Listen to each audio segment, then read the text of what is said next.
Assalamualaikum warahmatullahi wabarakatuh. Berikut adalah laporan agroklimatologi kegiatan Growing Degree Days. Nama Rahmana Takia, NIM 2502072. Dosen pengampu Samyati MPD PhD, Prodi Agroteknologi, Institut Teknologi Perkebunan Pelalawan Indonesia. Latar belakang, bibit kelapa sawit sangat rentan terhadap penyakit bercak daun atau kurvularia dan serangan hama seperti belalang atau ulat api. Siklus pengeraman spora jamur dan penetasan telur serangga ini dikendalikan sepenuhnya oleh suhu lingkungan.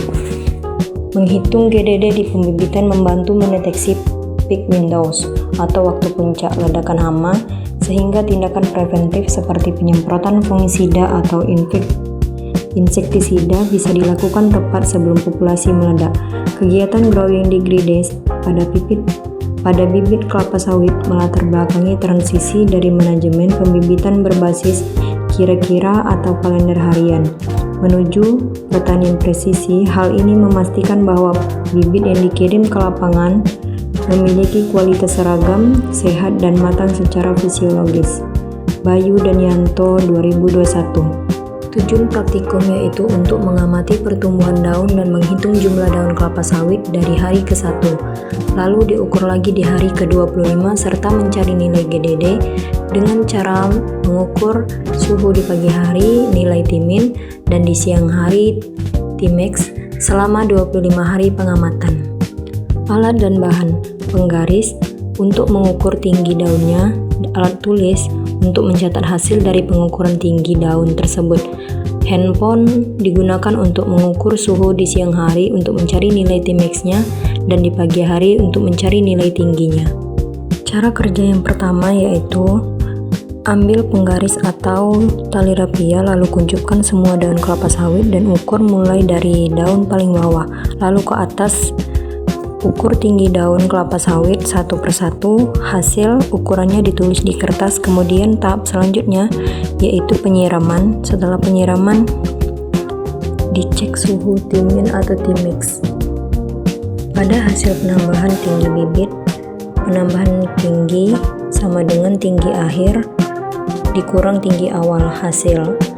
Tinggi bibit yang pertama yaitu 47 cm, lalu dikurang dengan 46 cm, hasilnya sama dengan 1 cm. Tinggi bibit yang kedua yaitu 43 cm dikurang tinggi awal 32 cm, hasilnya yaitu 11. Tinggi bibit yang ketiga yaitu 43 cm dikurang dengan tinggi awal 34 cm, sama dengan 9 cm. Pada hasil penambahan jumlah daun, rumusnya yaitu penambahan jumlah daun sama dengan awal jumlah daun dikurang dengan akhir jumlah daun. Bibit yang pertama yaitu 6 daun dikurang dengan 8 daun sama dengan min 2. Pada bibit yang kedua ada 9 daun dikurang 10 daun sama dengan min 1. Pada bibit yang ketiga yaitu 8 daun dikurang 10 sama dengan min 2. Berikut adalah hasil GDD selama 25 hari yang diamati. Rumus umum GDD yaitu Tmax sama tambah Tmin dibagi 2 dikurang Tbase. Keterangannya yaitu Tmax suhu maksimum harian derajat Celcius, Tmin yaitu suhu minimum harian derajat Celcius, Tbase suhu dasar pertumbuhan tanaman. Untuk kelapa sawit biasanya digunakan Tbase 15 derajat Celcius. Berikut contoh yaitu pada hari pertama Tmax terdapat 28, Tmin 26, GDD hariannya yaitu 12, akumulasi GDD 12. Jadi contohnya 28 ditambah 26 sama dengan 54, dibagi 2 sama dengan 27 dikurang 15, yaitu 15 itu adalah Tbase dari kelapa sawit, yaitu hasil akumulasi GDD terdapat 12. Dan untuk data-data seterusnya mengikuti untuk mengetahui akumulasi GDD-nya yaitu dengan menggunakan rumus tersebut. Pada metode konvensional, manajemen pembibitan kelapa sawit nursery sangat bergantung pada umur kalender, hari atau bulan untuk menentukan jadwal seleksi, pemindahan atau transplanting dan pemupukan. Namun, pertumbuhan bibit dikendalikan oleh proses biokimia di dalam sel tanaman yang lajunya diatur oleh suhu lingkungan, bukan oleh pergantian hari. Melalui penerapan GDD, manajemen pembibitan beralih menggunakan kalender termal atau fluktuasi cuaca seperti periode berawan yang panjang atau kemarau panas atau tidak lagi menjadi faktor pengganggu yang mengacaukan prediksi. Karena pertumbuhan diukur berdasarkan akumulasi panas efektif yang benar-benar diserap oleh bibit kelapa sawit. Dengan memantau GDD, kesiapan fisiologis akar dan kekuatan batang bawah bibit dapat diprediksi secara presisi. Selain itu, di tengah tantangan perubahan iklim global seperti fenomena El Nino yang meningkatkan suhu ekstrim, akumulasi GDD yang terpantau secara harian bertindak sebagai sistem peringatan dini.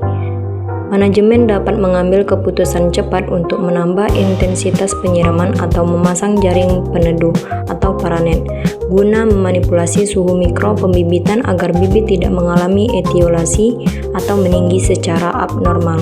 Eko dan Sri 2022. Kesimpulan dari kegiatan ini yaitu penerapan GDD di area nursery mendasari pengambilan keputusan agronomis yang presisi, mulai dari standarisasi seleksi bibit afkir, penentuan waktu transplanting yang minim stres, hingga efisiensi jadwal pemupukan vegetatif.